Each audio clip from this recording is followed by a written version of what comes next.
Welcome to Dialogue, a collaboration between WOSU and OSU's John Glenn College of Public Affairs. I'm Mike Thompson, Chief Content Director for WOSU Public Media, and I will moderate our conversation today.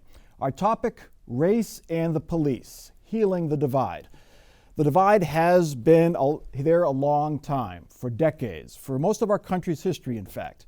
People of color have lived with the divide, while many of us were unaware or ignored it. We have not solved the tension, the practices, the unequal justice, and the overall economic and social issues that appear in some way or another during every police interaction with a person of color.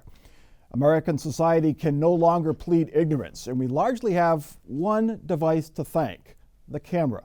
Mobile phone videos, surveillance videos, police dash cams, and body cams have often showed heroic police actions, but too frequently they show disturbing police behavior. This past year, the deaths of George Floyd, Breonna Taylor, and here locally Casey Goodson and Andre Hill have put the divide on full display. Demanding change, protesters flooded the streets of downtown Columbus and many suburban city centers. Columbus city officials promised reform, and voters approved independent oversight of the police. Over the next hour, we hope to live up to the mission of this dialogue series and have an honest, thoughtful, and civil discussion about this very difficult issue. We want you to join this dialogue. During our discussion, we will accept questions from you. Please use the Q&A function on Zoom. WOSU News host and anchor Claire Roth will select the ones most relevant to our discussion. And now let's welcome our guests. Reverend Jeffrey P. Key is a Columbus native and pastor of New Faith Baptist Church. Officer Angel Tucker, a native of Toledo, Ohio, was the first African American to join the Oregon Police Department in Oregon, Ohio. And Kim Jacobs, former Chief of Police for the Columbus Division of Police. Thank you all for joining us this afternoon. Reverend Key, I want to start with you. How would you characterize the nature of the divide right now? How deep is it, and how does it compare to when you were a younger person? It's very deeply rooted. I shared when I was very young, when I was 5 years of age. I remember clearly my dad sitting me down, and he would have a newspaper every day, and he would read the newspaper, and then he would look at the national news. I had an uncle who was a pastor, and I would go to church, and I learned how to counter what was going on in the world with the word. So I knew in one hand, as like Dr. Gardner Taylor said, a preacher should have a Bible in one hand and a newspaper in the other hand, so that he can be aware of what's going on in the world. So I knew a long time ago that systemic racism is deeply rooted in our society, and that there is a great divide when it comes to policing, and we see it over and over again. It's on display every time we look throughout the nation. We were talking about Minneapolis and Ferguson, and I shared a long time ago, before this happened here, we need to be looking right here at this police department here, because it has a long history of treating people inhumane. And officers, even inside of the Columbus Police Department, they were looking for a prophetic voice. So they came to the church and said, we need some help because we're dealing with retaliation. The culture of policing in this city is a plantation, and we see too often the abusive hand of policing and trying to have a more equitable police department. Chief Jacobs, you were with the Columbus Police Division of Police for a very long time. You led the police division for a number of years. How would you characterize the divide right now? Certainly there is a divide, but the names that you just mentioned, Breonna Taylor, Casey Goodson, Andre Hill, George Floyd, the majority of officers that I've spoken to all agree that those deaths should not have occurred, especially at the hands of the police. So that is one of those things that we do agree on, that bad policing and bad cops are things that good cops don't want around. But I do believe that there is a divide. We've done a lot, in my opinion, to try to reduce that. Dialogue, in my opinion, is one of the best ways.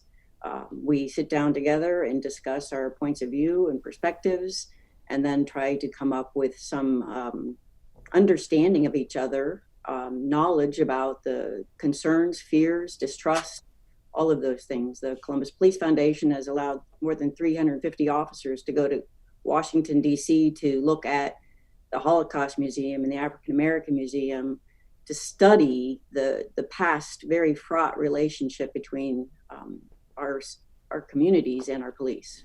Officer Tucker, Angel Tucker, you're an officer, also African American. How would you characterize the divide? Is it deeper than it was when you started on the job? My divide, like the Reverend, started much earlier than my experience as a police officer. I grew up in the inner city, and I had this call that I wanted to serve early. But I muted that call because you didn't do that where I was from. I grew up in a community surrounded by gangs and drugs and stuff like that. Last thing you better mention is that you either want to serve in the military or you want to be a first responder. But still, inherently, as a kid, you like the police. I used to wave at the police when they would go by and they would give me the middle finger. I remember being a teenager, I would, like every teenage boy, you want to walk down the street to visit a young lady, and I would constantly get harassed by the police. Even though my mother, who started block watching in that area, was the block watch captain, they just used to always harass me, throw me up against the car, empty out my pockets. One time they even pulled my pants down in front of everybody. It was just an embarrassing situation. Yet still, I felt that call to serve. Now, don't get me wrong, there were some good officers that I encountered along the way. What I'm saying is that the divide, to me, I haven't seen growth in the divide as far as bringing us together. I haven't seen a close in that gap from the time I was a youth up until the 10 years that I've currently been a police officer. And if I can piggyback, I think the chief and the Reverend were absolutely correct in what they were saying. If I could piggyback on that, I think one of the biggest things as law enforcement we should do is what I suggested when George Floyd happened, is we need to take ownership and accountability for our part in this. We've never really told the community, hey, we know that things are wrong and that there are some bad ones, and we really do want to help take ownership of it. And on top of taking ownership, I think we should invite the community to help us not only take ownership in it, but to help us figure out what we're going to do to correct it. I know we're doing it in some areas, but a lot of times the public has no clue into how we are trained. I teach in the Citizens Police Academy, so initially I did cultural diversity, but now I just teach them the culture of police so they know why we do some of the things we do. Also train in tactical communication, where I have both community members and first responders in the training together. Because what I want to know is if our community approves of our training, that means it's most likely good. If they don't approve of it, then why are we wasting money using it if it's not going to reflect with our community? Chief Jacobs, I want to go back to what Reverend Key had said, and he used some pretty strong language there. He used the term plantation. I want to get your reaction to that, but also wonder, has the police establishment, the Columbus Police in particular, been too slow to address this, in your opinion? I don't believe so, no. Under Mayor Coleman and Safety Director Mitchell Brown, we made a lot of strides, in my opinion, to establish core values that meant for respect for all of our community. We emphasized recruiting and adding to our diversity. We added diversity inclusion liaisons during my tenure. We did dialogues, we did meetings with the community. We went to their meetings and talked to them. We've changed a lot of different practices. There was a huge emphasis on trying to improve community relations and make sure that things were being done equitably. And in those cases where we found that we needed to improve our training, we tried to do that as well. We've been CALEA accredited for a very long time. They required ethics training and bias training, but we increased the frequency in which that was done, as not, CALEA said so often, but we did it more frequently than that.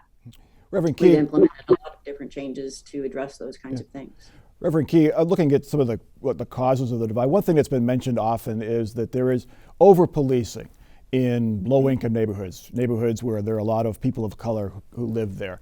But on the other hand, there's a lot of crime in those areas, and people who live in those neighborhoods want police there to protect themselves, and a lot of African Americans have been victims of crime, also have been perpetrators of crime. What is the proper level, in your mind, of policing in neighborhoods where a lot of people of color live? Well, certainly, we know, I think no one really wants crime in their community, but when you are being racially profiled, when you are a citizen of a particular community, and you have been identified to be a problem because of systemic racism that is in the police department. And I respect what Chief Jacobs expressed, but the reality is that there were many lawsuits, not many, but there was a Eric Moore lawsuit under her watch. There was a lawsuit with the African American Carl Shaw, who expressed that this culture was retaliatory under Chief Jacobs in terms of unfair in regards to discipline. All of these things are horrendous cataclysms that have not been adequately addressed. And certainly if a person is committing a crime, I think we all would agree that we do not want crime in our community. You need to render a certain level of whatever it takes, a level 1, level 2, but we see clearly so many. I think there's no answer for particularly unarmed African American males that we see over and over again, just totally unarmed, who have been ambushed and killed for no apparent reason. I would like to hear an answer to that, but I think there must be an admission before we can really have a real good dialogue. I would call it the AAA response. First of all, we have to just clearly acknowledge it is a problem. It's been a problem under Kim Jacobs' watch. It's been a problem under Mitch Brown's watch. As a matter of fact, the Columbus Police Department has become chronically worse in terms of becoming more white.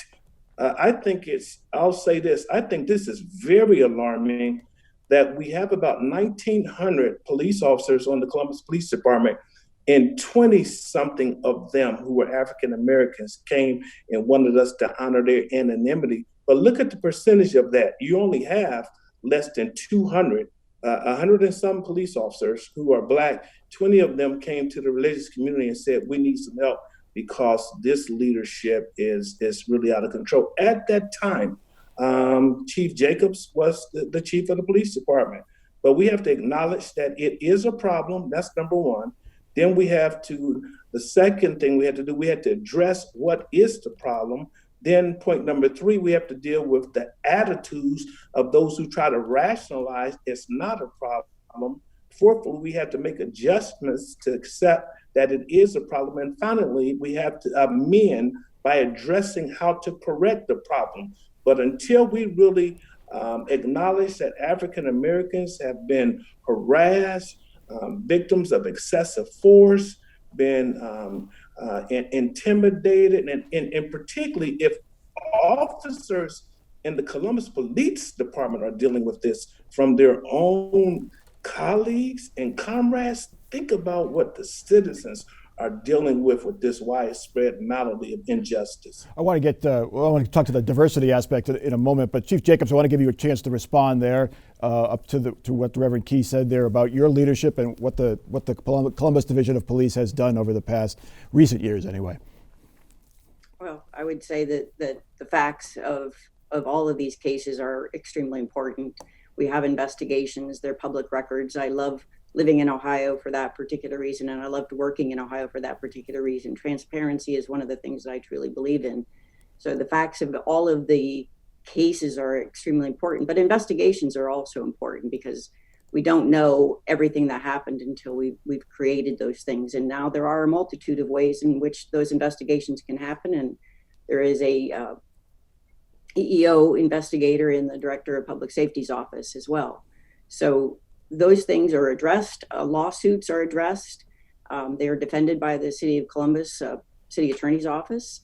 And I'm not afraid of what all of those investigations say with regard to my particular actions. But I will say one thing, that employee relations are extremely important to me. I had multitudes of what I called kitchen cabinet type of meetings. I brought a lot of different people into my office and said, "What's going on?" These were officers, sergeants, lieutenants.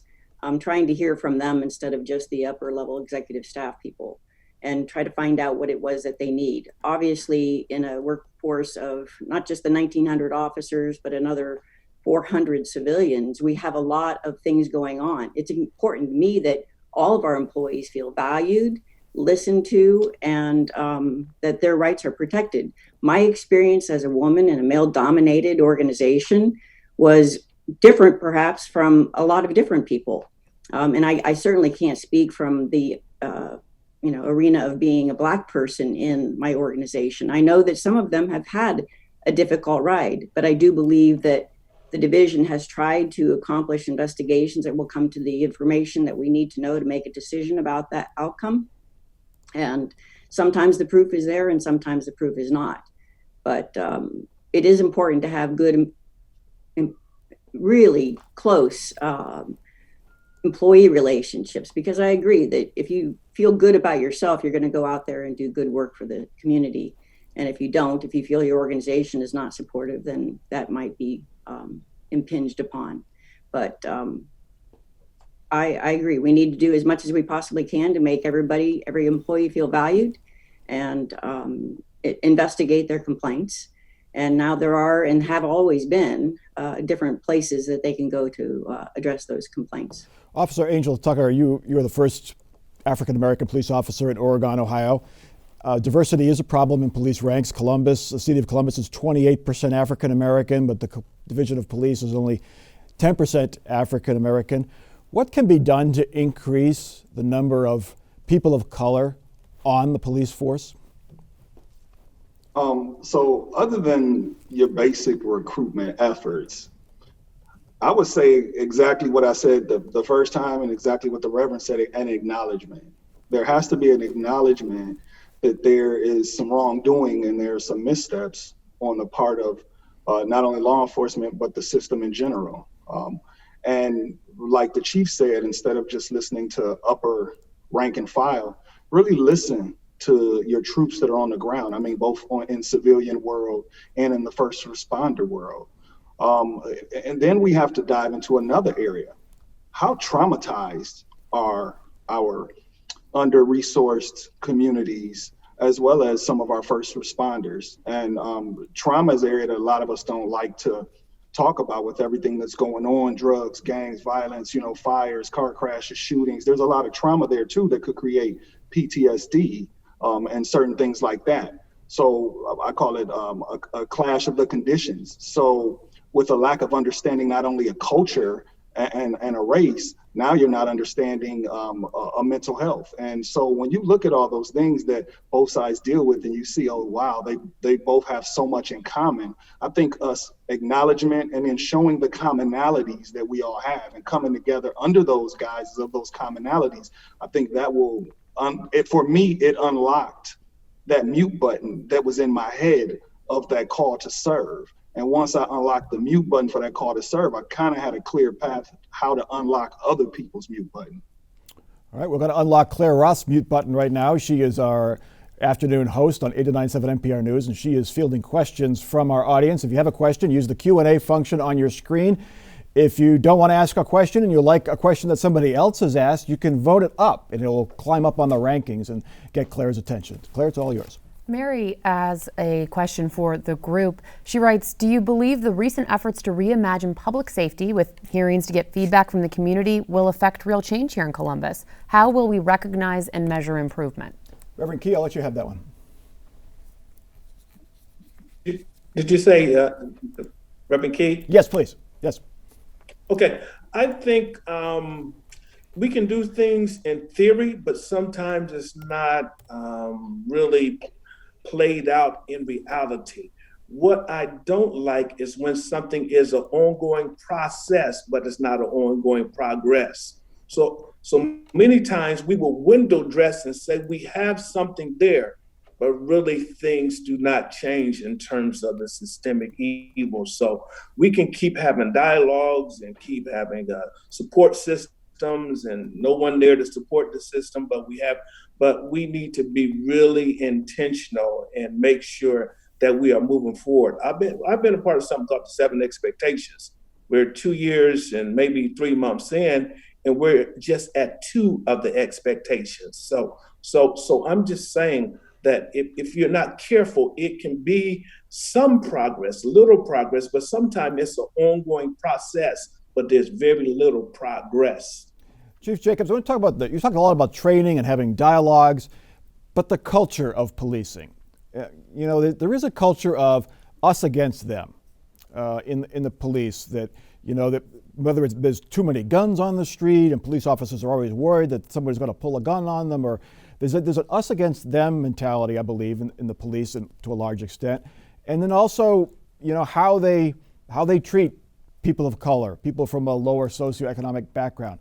How do we improve the culture of policing so it's more cooperative, more community-minded, more understanding of folks that don't look like those officers, don't come from the same backgrounds as those officers? I do believe that us against them thing has existed for many years. I believe that it's diminishing because we have been encouraging community engagement again for the last 10, 15 years in CPD, getting out of your cruiser, going around and talking to people at recreation centers, libraries, wherever you might find community members, and just talking to them. With the dialogues that we did, we also tried to engage with them. There is a certain amount of what I consider to be patriarchal feeling in policing that, that we had to take care of everyone. But that was kind of like at the risk of not listening to anyone as well. But I would say that in the last, 10 years or so, we've been paying attention to what our community is saying. Some of those things can't happen overnight. And as much as we wish that we could change things for the better immediately, it is not always possible to change that quickly. But there are some things that we can change very quickly through policy and say, you can't do this anymore. And that has been done. We've changed an awful lot of rules. We've updated them to be more responsive to some of our community concerns. And I do believe that officers today are better than they've ever been. When I joined the department in 1979, there was a definite us against them, and there was I can do whatever I want to do attitude sometimes with the use of force. But with all of those technology improvements that we have, with the training improvements we have, with the leadership improvements that we've seen, we've been able to hold officers more accountable because we have that information now that we didn't have in the past. The officers of today didn't grow up in that period of time where trust in the police was kind of implicit almost. Now it's more of a distrust of the police until proven otherwise at times. And that's okay. I think officers that take the oath understand that they are held to a higher standard, and they should be. And that the things that they do, that other citizens do, just won't pass muster. So I do believe that they understand that there's transparency and accountability that is extremely important to our community, and they're willing to continue to work in those conditions. Officer Tucker, I don't know if you're a member of the police union. Perhaps you are. You can let us know. But yes, one of the complaints is police unions get in the way of discipline, getting rid of the bad apples. An officer who everyone knows should not be on the force, has repeated offenses, but the union contract, the union discipline process is too cumbersome. It protects officers too much. What can be done there? Is that true? Do you agree with that? And what can be done if it is a problem? Actually, I don't agree with that, actually. The union is not at all what I thought it to be before I became a police officer. The union does help out the officers in a lot of areas of negotiation and contracts and things of that nature. However, the union cannot forego the law or the policy and procedure of the agency that an officer is employed at. So if an officer is written up, or let's just say officer is not written up, that has nothing to do with the union. So let's say I constantly commit infractions, and my supervisors never write me up. And then I commit a big one, and then they decide, well, you know what, this is too much. He needs to go. Well, the union's going to step in and say, no, per your contract with the city, this individual there has to be a buildup, kind of like a force continuum, just like our use of force continuum policies. You have to make so many measures. So if I'm not getting written up, that's a supervisory issue. So if it says, hey, you get 6 serious infractions within a certain amount of time, I'm just throwing a number out there. There's nothing pretty much the union can do to debate that or even combat that. So I would say, no, that's a pretty much something that I used to think myself, but I've since found out is a myth. But we've seen stories, officer, of police officers who have done bad things and then they get their jobs back. Is that an anomaly? No, actually, I don't think it's an anomaly. It's not so much a union issue. It's a leadership issue. And sometimes it's an overcharging issue. For example, if someone say an officer commits involuntary manslaughter and they charge him with murder on purpose, then, and I'm not saying that is exactly, I'm just throwing out for instances, and they charge him with murder on purpose because they know it's an overcharge, then there's no way to prove that intent was there, so that individual gets off. That's a judgment issue or a law issue. And as far as the getting their jobs back, even if an officer is acquitted for something, the agency could still say, okay, they were acquitted, but we choose to terminate their employment. Now, if there's something in there where it was a wrongful termination, and there's some language in there for that, then yeah, they could ask for their union representation to step in and help them. However, I don't foresee that as a union issue. Okay. We've gotten quite a few questions from our audience. We want to return to Claire Roth with another question. And as we're talking about legal response, Sonia has a question about qualified immunity. That's the legal principle that grants police officers protection from certain civil suits. Her question for Kim Jacobs: do you believe abolishing qualified immunity would ensure bad actors are brought to justice? Could it serve as a strong deterrent to abusing police powers? Former Chief Kim Jacobs, qualified immunity. Yeah, I believe that the Supreme Court just heard a case on qualified immunity and decided not to address that at this point in time, or to take it away. And it's not just police officers that it applies to. It applies to government officials. So boards of education, a lot of public officials have qualified immunity. And don't think that doesn't allow police departments and cities to hold their own officers accountable. That's really about lawsuits and damages that could be caused.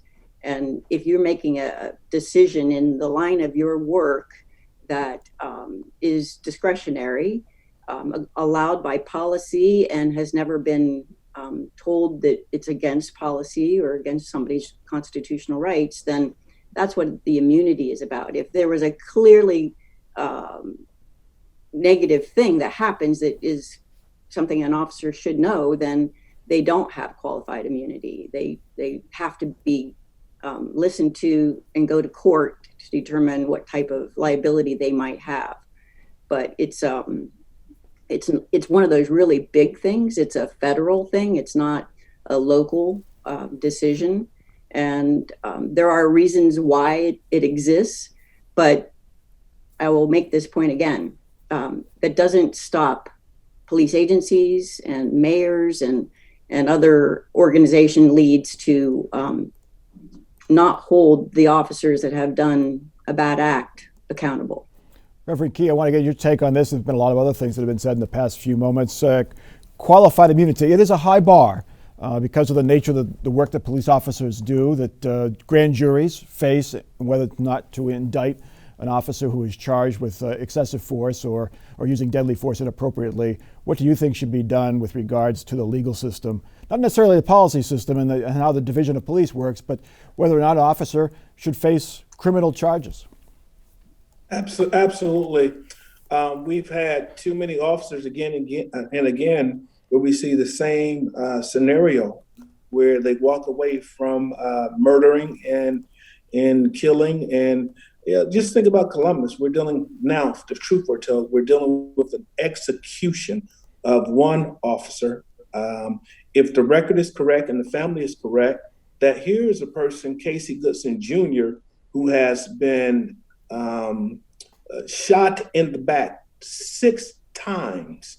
6 times. That's an execution. Then you have, on the other hand, here's Andre Hill by an officer, Adam Coy. Because he cannot see his other hand, he just flats out murders him. Now, I give respect to the fact that, he didn't, we want to look at the rendering aid, but look at this. This is, look how blatant and gross, the kind of injustice is. We talk about Minneapolis about 8 minutes and 36 seconds of how they just, Chauvin had his knee on this particular person's, on George Floyd's neck. But look at here in Columbus, here you have a person here who stands there with the same mentality. The culture says, just watch them die. 5 minutes, no rendering of aid, no assistance. But the reality is you have an execution and then you have murder. And to say that, well, I thought my life was, so we need to until we demonstrate that if you do the same criminal things that citizens in our community do, you need to be held accountable. You should be culpable. The onus of you should be to deal with the same kind of justice that others who do the same violent criminal offenses throughout this nation. It should be the same consequences. So. Reverend Jeffrey Key, we've lost his video. We apologize for that. Reverend, just a little housekeeping, Reverend. If you could check your video settings on your phone, I think that's might be the problem there. But we appreciate your words, and they are strong words indeed. Officer Tucker, Angel Tucker, qualified immunity. Do you think it's too high a bar that grand juries face when trying to decide whether there is probable cause to charge a police officer with a crime using deadly force? I got to be honest with you. Qualified immunity is not something that I have extensively researched or read upon. When it comes to the career path I chose, I find that I'm constantly reading and researching. So there's no way to get to it all. I would not feel comfortable giving an opinion on what qualified immunity truly means because I have not truly examined it. Just let me ask you this in general. Because police officers are often faced with dangerous situations, should you be afforded greater legal protection because of that? That your judgment should be, you should have a sort of get more of the benefit of the doubt than an average person does because of your line of work when using deadly force? Well, like anybody in a profession, anyone in a profession is going to get the benefit of the doubt based on their level of professionalism and their level of knowledge in that field, as well as training and years on the job. So I think in some sense, yes, but in some sense that should hold us at a higher level.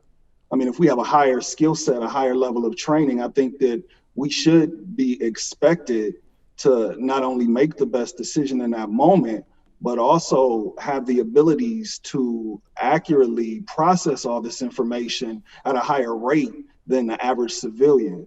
So that's kind of a catch-22 question, because yes, do I think we should get a benefit of the doubt if everything lines up? Yes. But if everything doesn't line up, if we're trying to cover our own butts and we really didn't do it right, and then we should be not only given the benefit of the doubt when we do it right, but we should be held to a higher standard when we do it wrong. Officer Tucker, I want to get to an article you wrote in which you talked about tactical communications. It's a method in which officers are trained to assess a community based on their socioeconomic status. Is it a low-income community? Is it a working-class community? Is it an upper-income community? Rather than look at socioeconomic status, rather than look at the race of the community. Can you explain how you think that's a better way for officers to be trained when dealing with situations?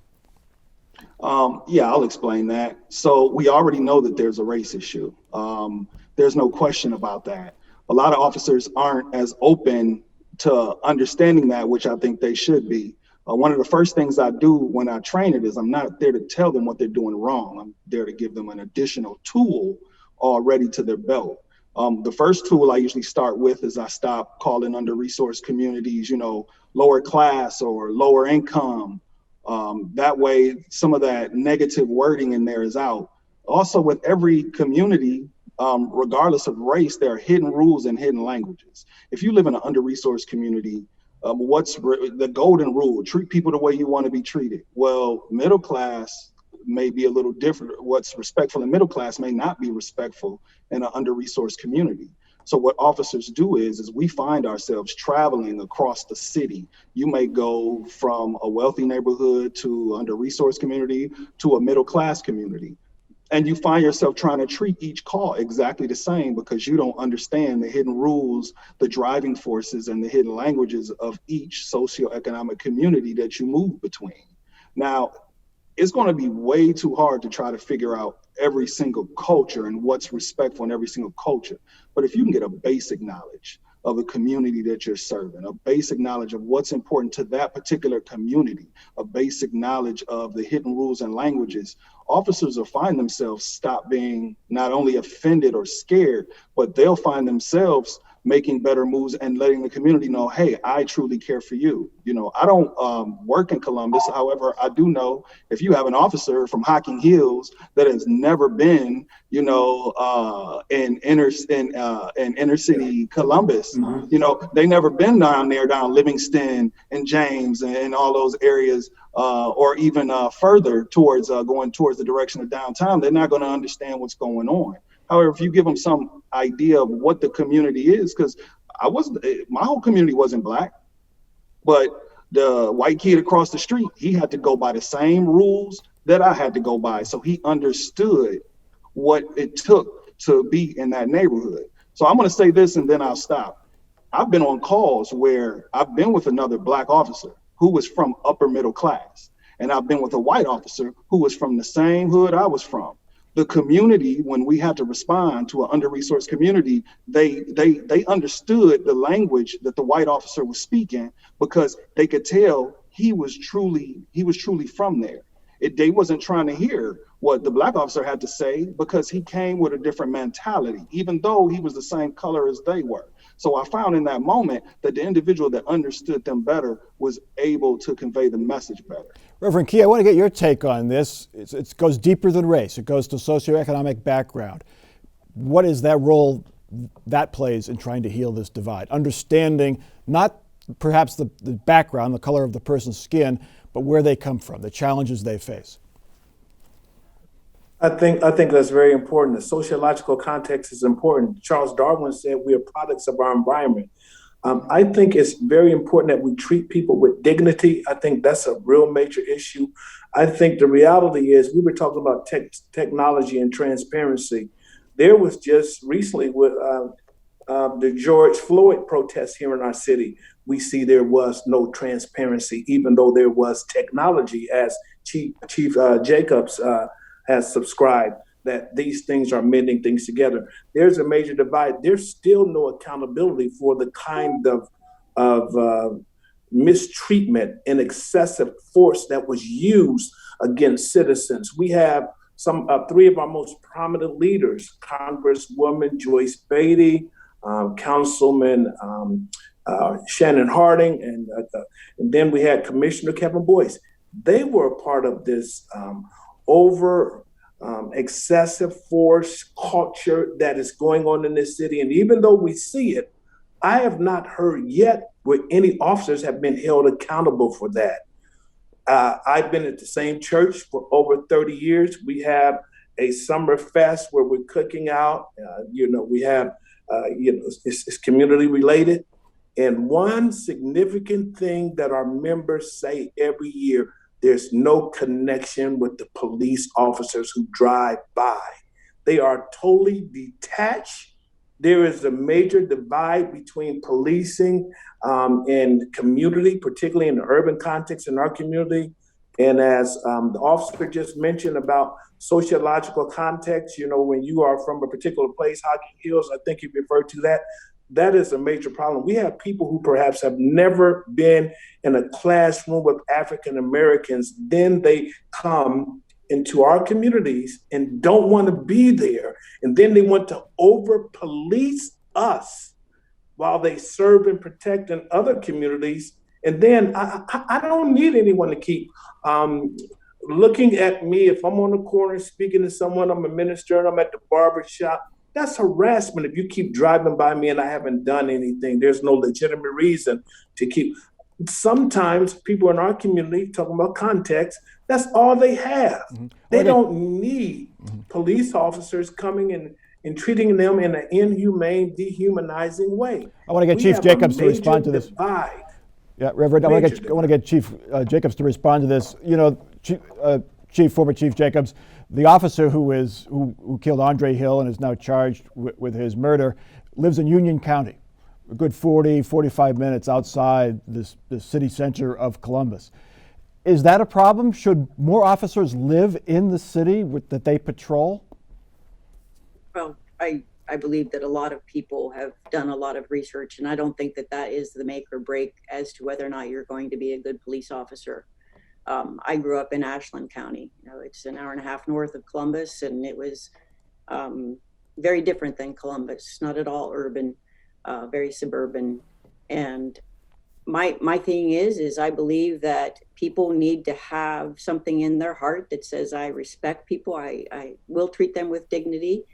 Treating anybody inhumanely is awful and wrong. And I believe that if you haven't interacted with Black people or gay people or women, that is something that we as a police academy and an organization need to teach you how to do so if you haven't already learned that.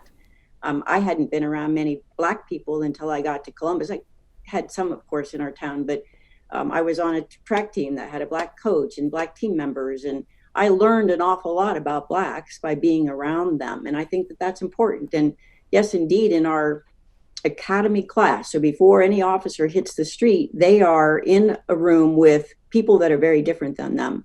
And one of the ways that we try to get them to understand each other is to talk about their backgrounds. You know, are they religious? What holidays do they celebrate? What was the culture that they grew up in? You know, what kind of experiences did they have in their life? We have had farmers in there. We've had people like Angel that grew up in an urban setting that were, you know, surrounded by gangs and you know, really some terrible socioeconomic problems. So we've got that variety, and I believe that that type of diversity is actually good because we can all learn from each other and all understand how to deal with the very diverse community that we have.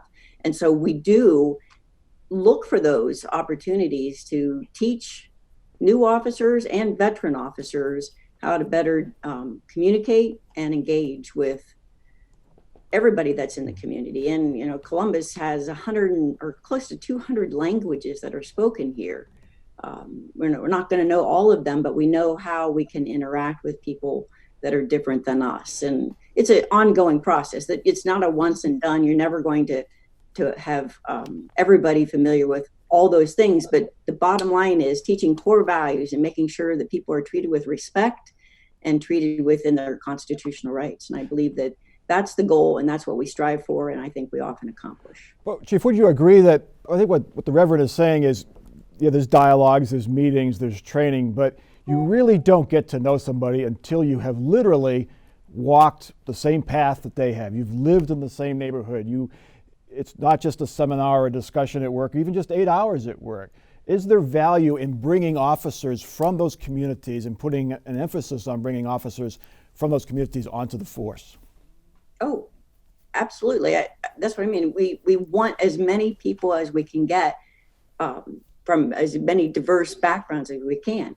My big thing about recruiting, especially Blacks, and Angel said it, is that it wasn't something that was necessarily sponsored by people that he knew. It wasn't something that was even encouraged. And we need to find, especially Black community members, to encourage, sponsor, mentor people within their community to join the ranks. You know, women changed policing, in my opinion. They've been on patrol now for more than 40 years. And I believe policing has adapted to their communication skills, their de-escalation skills, because women don't manhandle people the way that men are able to because of their sheer strength. So there's an awful lot that we gain by having a very diverse group of people in policing. We have many questions from our audience. Unfortunately, we will not get to all of them, but let's go to Claire Roth with another one.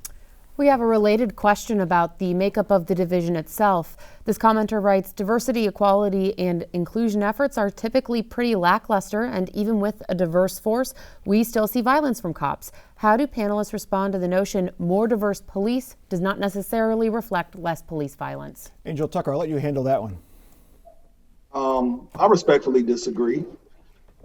Yeah, you're going to see violence. There's no way to root it out. There would be no need for law enforcement if everybody would just do what they're supposed to do.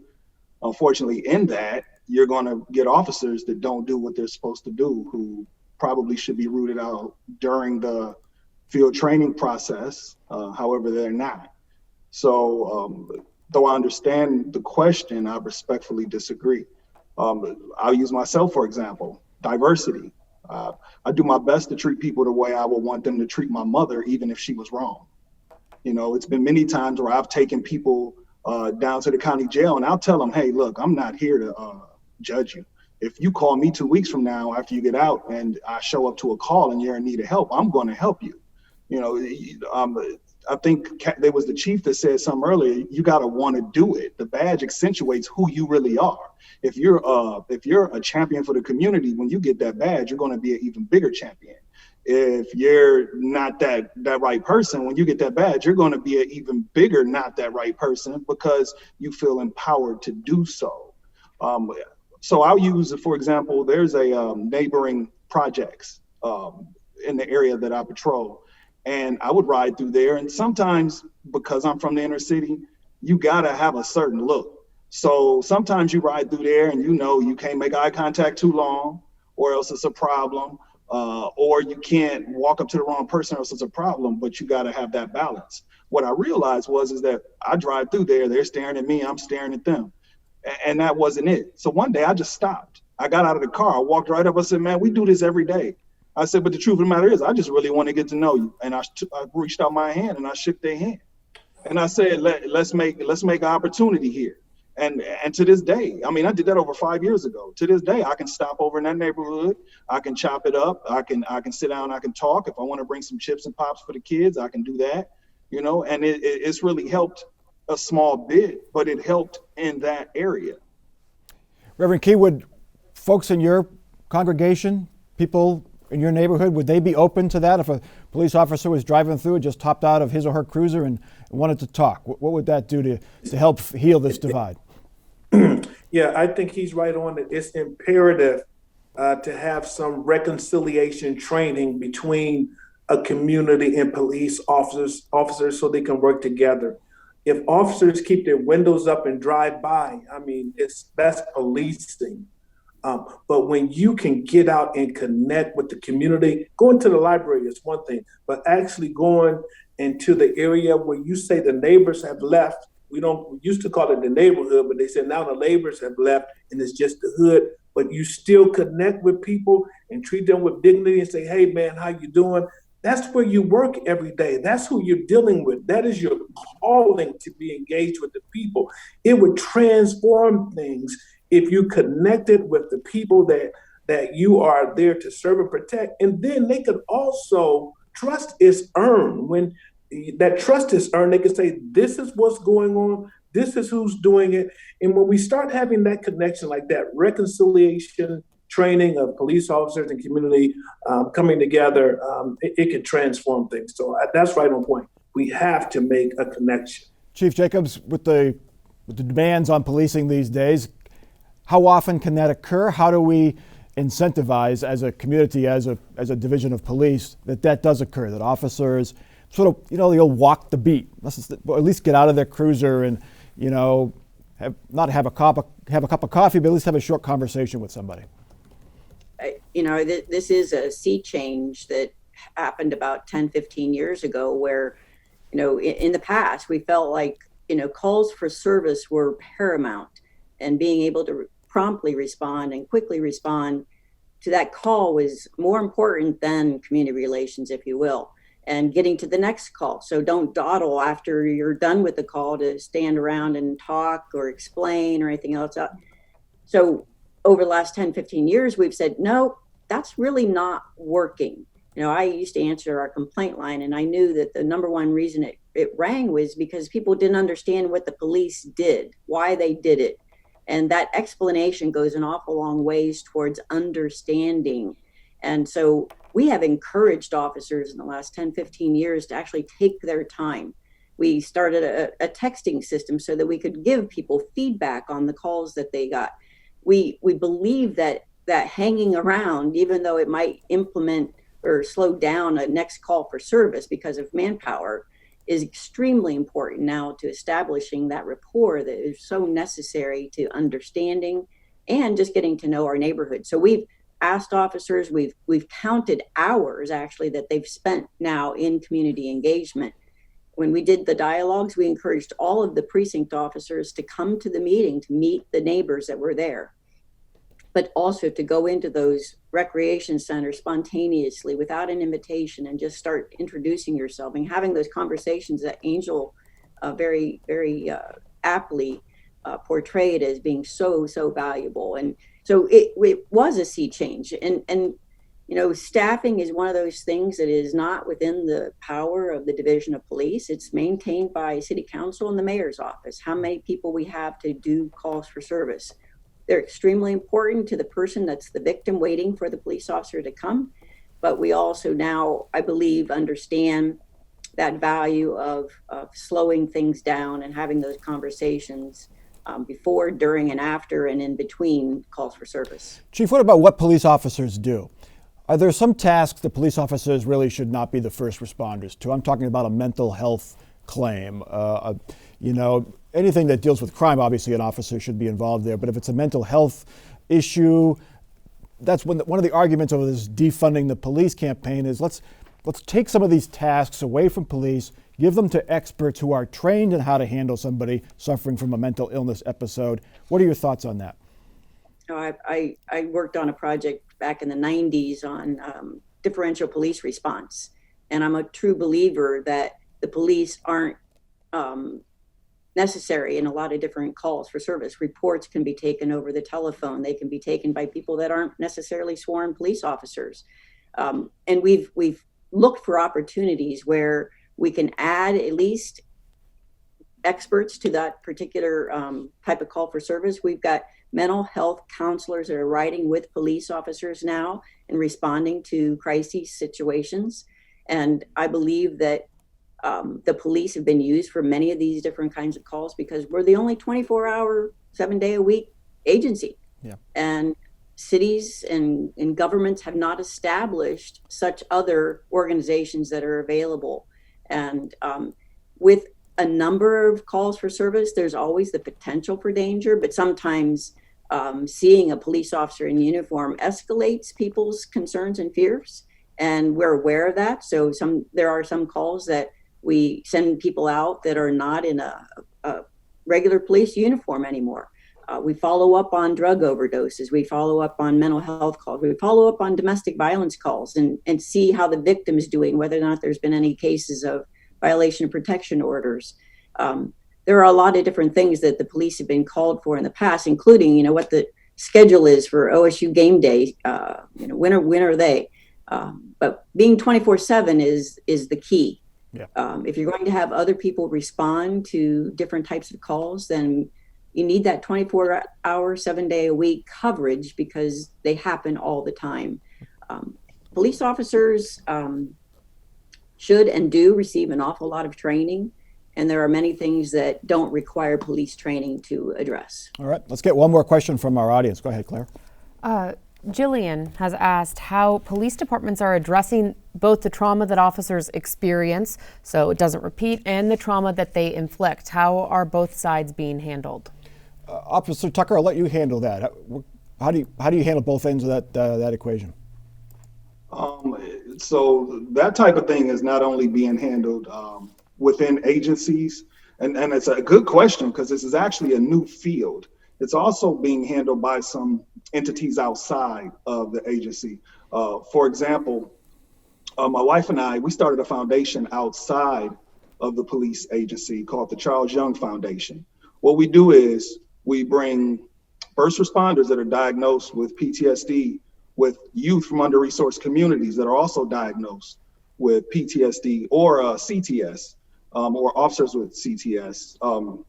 And we bring them together almost like in a group therapy session in a safe place. Because like I said earlier, a lot of us experience a lot of the same traumas.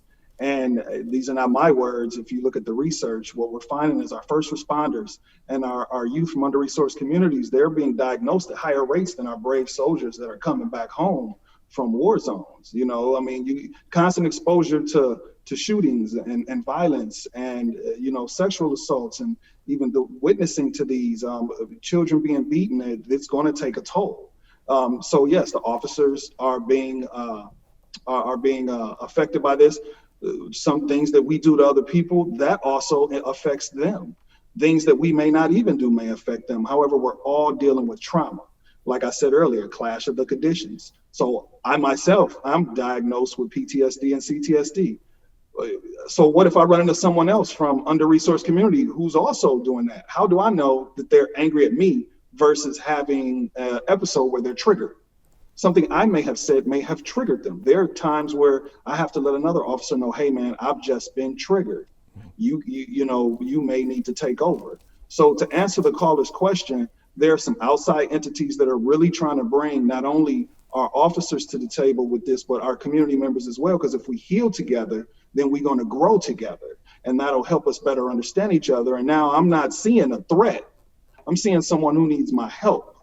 So as an officer, I'm not going to be as quick to react in a violent manner or violent way, the same way they tell us he's a prior soldier or she's a prior soldier and they're diagnosed PTSD. We take a little more time with them.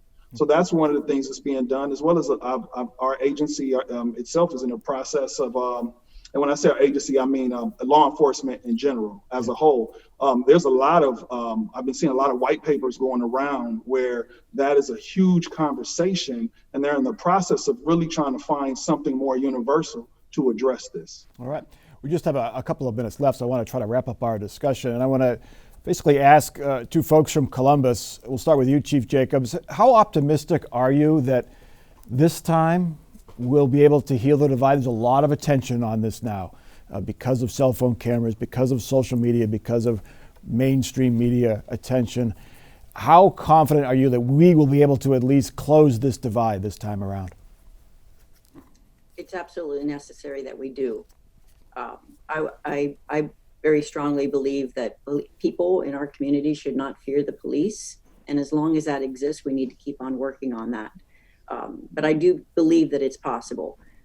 I believe that talking to each other, better understanding, sorting out the details of certain circumstances and understanding how and why they might have happened are extremely important to closing that divide. I think racism is one of those things that a lot of people have not paid a lot of attention to, thinking that they're not racist, but a lot of the events of the past year have certainly brought that to mind and made it very clear that there's a long ways to go yet. So we have to keep working on it. But I believe that there's an awful lot of inertia that is leading us to working towards a lot more community togetherness. Reverend Key, I'll ask you the same question. It's topic number one. Well, maybe topic number 1B with the pandemic right now. How optimistic are you that this will force change and we will be able to close this divide? I hope we can get it right. I was a part of the advisory commission to the mayor for the police chief, and there was a guy by the name of Perry Tarrant who was an optimum choice. He was a part of rolling out 21st century policing under President Barack Obama. I knew that Thomas Quinlan was not the answer. There was something that was very offensive to me that I think needs to be addressed. When we keep, he mentioned the word, it's our perception. That is one thing that is causing the divide.